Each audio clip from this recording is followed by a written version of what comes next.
namazını okup bolup ikkeyine salam verip, Joroğlu'nun yanına gelip Joroğlu'nun danıp ayttıran sözü. Balam eğlenme bu yerde ham avazda görüp geldim. 40 yiğitin Yavuzlarda garip halını sorarak geldim he.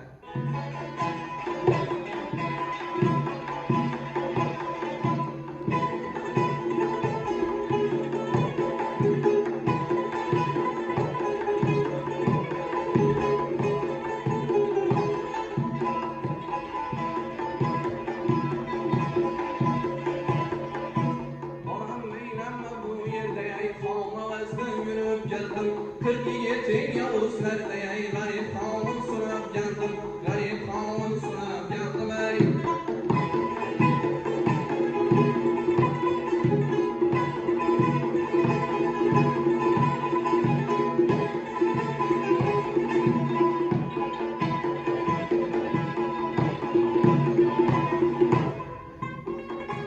Avaz halında olsun diye zalımı öldürmek kastında.